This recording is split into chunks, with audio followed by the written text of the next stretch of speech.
Hey, what's up? This is DJ SADIC, the Mix Genius, and you're watching Reality Check.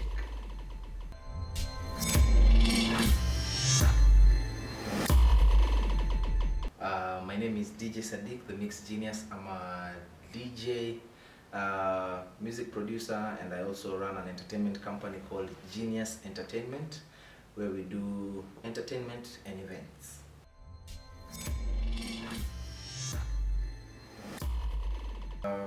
Started with a passion for music. I love music, so I do sing and I DJ as well. So I thought it would be an awesome way to reach out to young people like me.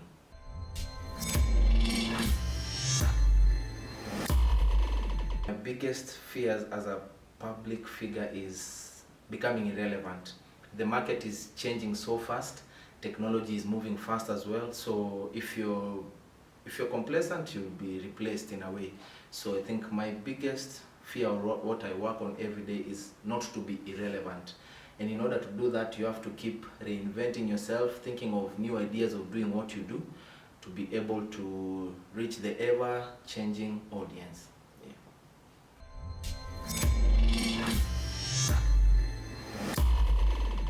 I think in the industry there are some people who are living within their means and others living beyond their means.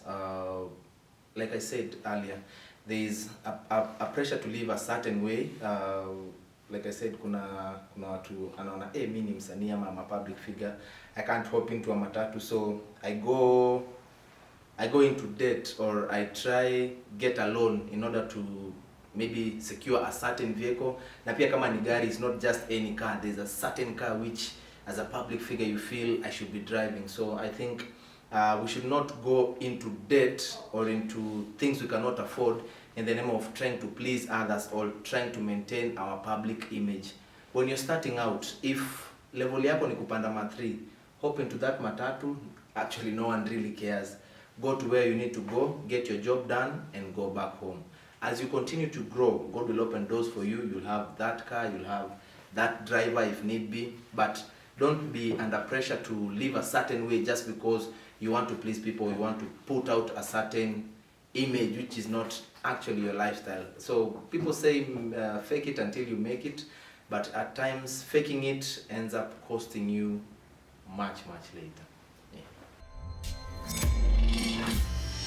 People in the entertainment industry are under some sort of pressure, and it goes both ways.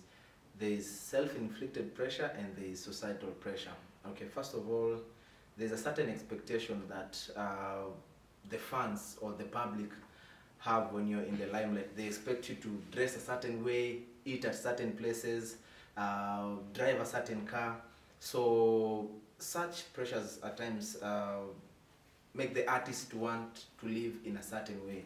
But I think there are some self-inflicted ones whereby the artist himself or herself feels like because I'm a public figure, because people know me, there are certain places I can't eat, I can't hop into a matatu, and so on. So I think it's very important when you're coming into the industry to know why you're doing what you're doing and to understand that it's a gradual process.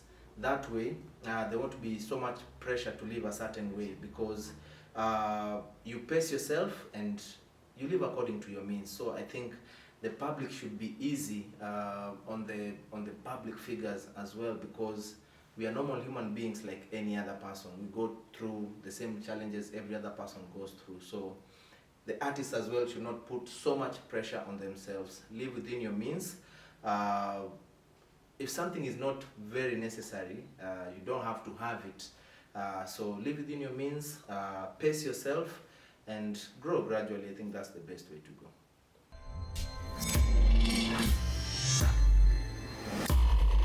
One of the things that artists don't do when they're in the limelight is to save and invest. And speaking from my own experience, there are some financial decisions that I made a few years back that I regret right now. Or there sometimes I sit and think maybe some money that I was getting at a certain point, if I would have invested or saved it or done things differently with that particular cash, maybe things would have been different. So it's something you learn as you go, but I think a lot of artists what usually happens is when you're in the limelight or when you're big or when you're trending, this weekend you have a show, the next weekend you have a show, the following weekend you have a show. So you're always thinking, even if I use this cash, next week I have some other cash coming in. The other week I have some other cash coming in, but it's not always that way, because also in the industry there are seasons. There are seasons when you're hot, there are seasons when you're not. So you have to plan yourself in such a way, even when you're not hot, you're not begging or struggling to live. So I think one of the most important thing for artists or creatives in general to do when you're at your peak or when you've started making some income with your art is to first invest in something else. You can invest in something different from your art. Yeah, mimi hupenda kuambia wasanii, yani fanya kitu yote, hata kama utafungua kaduka ka M-Pesa kakuwa kanaingiza a certain amount of money every day, it goes a long way. So I think apart from just depending on music, it's important to widen your scope and think of other things you can do on the side that can generate an income. Because first of all, when you're coming into the industry, recording needs cash, the music videos need cash, you're going around for a media tour, for interviews, you need cash to be moving around. So I think when there's a lot of cash going out and none coming in, you'll end up being frustrated at the end of the day, because you find you're just spending and there's no cash coming in. So I'd like to advise creatives to broaden their sources of income and think of other ways they can generate an income. And when you're hot and when you're trending and when you're getting those gigs and those checks, save, invest. Even if it's in a circle as well, you can invest in a circle. After a certain period of time, they give you maybe a loan, triple your amount to do a bigger project.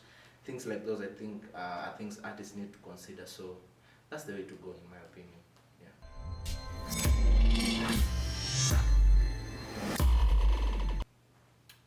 I think so. One of the things that happens, I think society puts artists on a pedestal that is hard to maintain. One, by the expectations they have towards the. I like to use creatives because it's a wide industry. Because of the expectations they put on them. Number one, nimeongea sana juu ya mat3, for example. When you're in a mat with a fan, one of the questions that often comes up is, aya, hata wewe upanda mat, you see? Another time maybe you're eating in a kibandaski, you're kulaini ya chapondondo hapo, fan anakuuliza, ai, hata wewe unakulanga kwa kibanda, you understand? So I don't think there are specific places where artists or creatives should eat.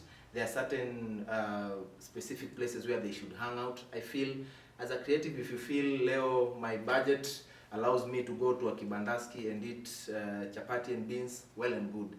If God has blessed you, you're in a place where you can eat at a fancy restaurant, well and good. But society sometimes puts that pressure on the artist that this is the SI unit or the standard of which you're supposed to live as an artist. So being an artist, of course, it's very costly. Number one, like I said, producing content costs money, moving around costs money, just putting together the whole brand, getting to brand yourself, doing photo shoots, doing artworks, and so on. So sometimes you'll find online on Instagram a fan telling an artist or a DJ or a creative that, hey, na hii nguo umevaa sana, you see. So it gets to a point you feel like, even before you post a photo, you're like, hey, have I worn this particular outfit before? So I think that's unnecessary pressure. Like I said, we're human beings like any other. Sidhani kuna mtu arudiangi nguo. So I think we should, as fans or as the audience, we should give the artists some grace to be themselves and to grow. When they are growing, support them to grow, because most of the time you're complaining of things they don't have, but even when they are putting up gigs or doing online stuff, you don't support. So I think it's very important to give grace to our artists. As they grow, support them. When they get there, support them as well. But let's not put them under so much pressure or on how they're supposed to live, or places they're supposed to go, what they're supposed to eat, how they're supposed to wear. I think we should let the artists grow and, yeah, live at their own pace.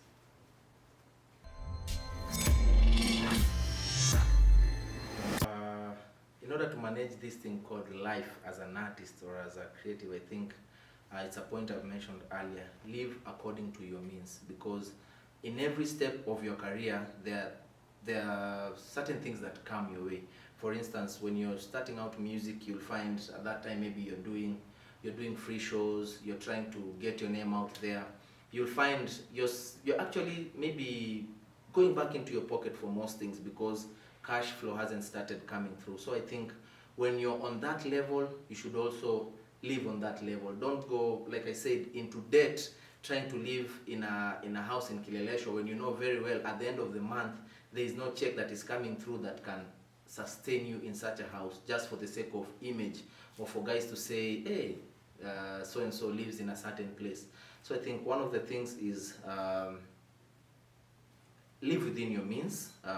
Once you've calculated and you know the amount of money maybe you get in a month, know what to spend, know what to save, know what to put back into your career, because it's demanding as well. So that balance in life, I think, is very important. Secondly, focus on your goals and don't be distracted by what people are saying, because when you tend to listen so much to what people are saying, you'll end up, or you find yourself doing things that you shouldn't be doing, or living a certain way that you shouldn't be living. So I think you should focus on your goals and don't be distracted. Opinions and comments and criticism is nice, but learn what to pick and not to drop. Learn what is important and what is not important, and move forward with it. Also, I think it's very important to consult. For instance, you're a DJ, you're an artist, you're whichever area you're in the arts. Consult from people who've gone before you. Ask them, I'm going into this field. How did you make it? How did you survive? You've been in the game for 10, 15 years. How did you manage to do it? So I think when you consult and when you talk to people who've been there before you, it makes the journey easier. It shortens the journey for you. It enables you to avoid some things that maybe would have put you in a mess, and it enables you to make better decisions moving forward, because at least you have someone guiding you who's been there before you. So I think consulting is very important, but above everything else, live within your means, pace yourself, and do not compare yourself to other people, because ukianza kujikompare na huyu anaishi hivi, huyu anaendesha hii, huyu anavaa hii, you'll end up getting distracted and trying to do whatever it takes to get those things, and at times the whatever it takes is not the best direction to go. You end up in debt, you end up in the cell, because ulijiingiza kwa vitu uelewi ukashikwa. So yeah, pace yourself, live within your means, and you'll be happy.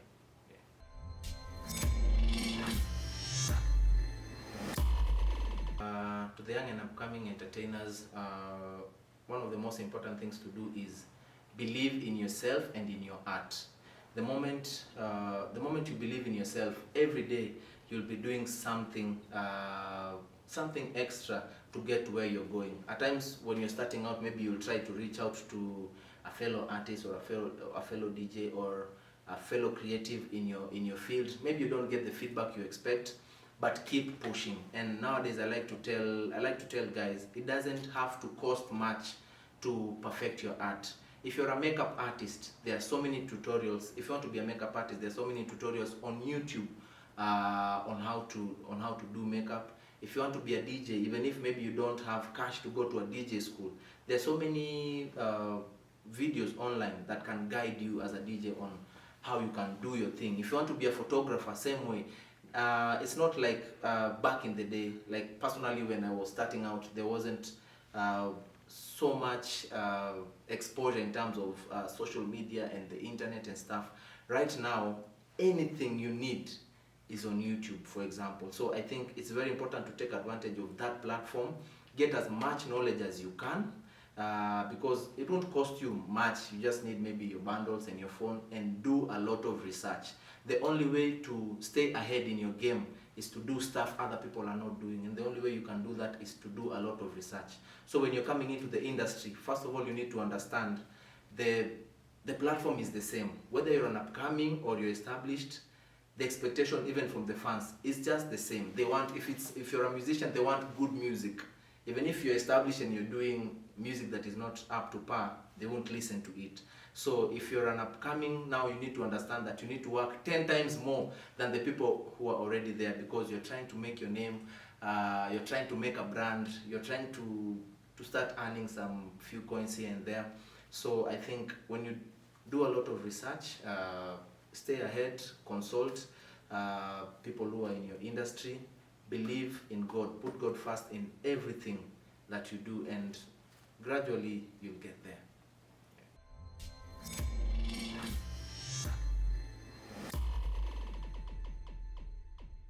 My highest moments are when people reach out to me either on social media, maybe on Facebook, on Instagram, or Twitter, or in person when we meet, and they say, there's a certain program you did, or there's a certain post you did on your social media that really encouraged me or changed my life. Because I believe all these other things, doing international shows, getting recognition, being on TV, being on radio, they are good. But if you've been on TV for 10 years and there's no impact, I think it was a waste of time. So I think for me, my highlights always are when people tell me, I'm inspired by your show, I'm inspired by the way you live, I'm inspired by your lifestyle. So through you, I got to do ABCD, through a motivational talk or something you said, I got to change my life in a certain way. I think those are the things that that do it for me. Of course, there are challenges along the way as you grow. Sometimes you have a platform for a certain period of time, then you lose it, you have to re-strategize. Sometimes there are people who don't even know you, but maybe don't like to see you moving forward, so they go writing fake stories. Others just want to pull you down. When you're in the limelight, those things happen, but I tend to focus more on the positives, which is the impact that I have to the people that I interact with every day, from my online platforms to my radio and TV shows and so on. So the moment a life is changed or encouraged or impacted by my art, there's some people, like during the COVID period, they were just saying, Yani, you were just entertaining us because guys are at home, guys are not going to work. I used to do online shows. So there are guys who are saying, hey, through your shows, Yani, they kept me going each and every time you go live. They made the COVID period bearable. So that for me is what keeps me going.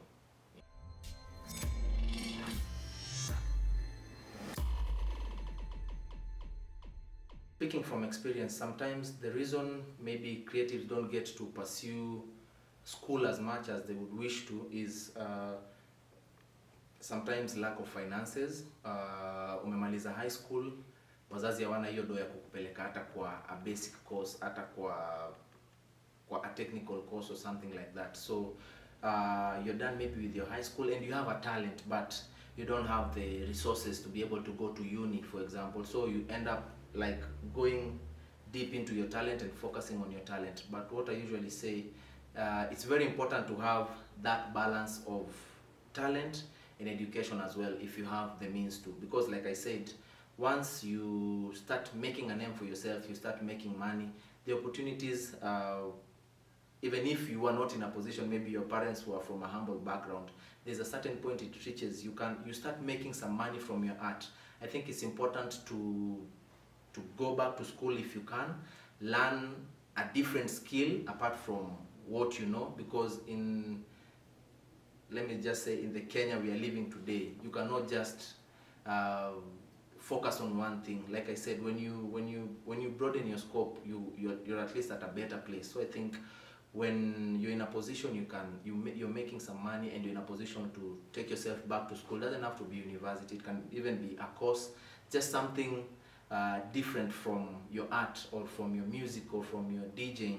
I think it goes a long way. I can give an example of a friend of mine called DJ Krober. He's a DJ, but he wanted to pursue sound engineering. So God opened a door for him to go to South Africa to learn. So you find, yes, you're a DJ, but you have a different skill that is a plus for you as a DJ. You can mix music for guys. You can mix and master songs. You can do sound engineering for adverts and projects and stuff like that. Another good example is my friend Jalango. Yes, he's big in the media, but he decided to combine both, go back to school and study and still be doing his thing. So there are so many guys, na kuna hata wale tunajua the namelesses and the wahoos who are awesome mathematicians on the side, but they still do what they're passionate about, which is music. So if you get an opportunity, even if you initially you are from a humble background, you are not in a position to be able to go into uni or to do a course or to pay for yourself, but now you're in a position where you can. I think it's important. Knowledge is endless. Even if you can, some lessons or classes are even online. You can pay online and be following online. You don't have to go to physical classes. Well and good. So I think that balance is very important, because sometimes even just expressing yourself before people says a lot about yourself. So I think school plays a big role, or learning plays a big role. Yeah.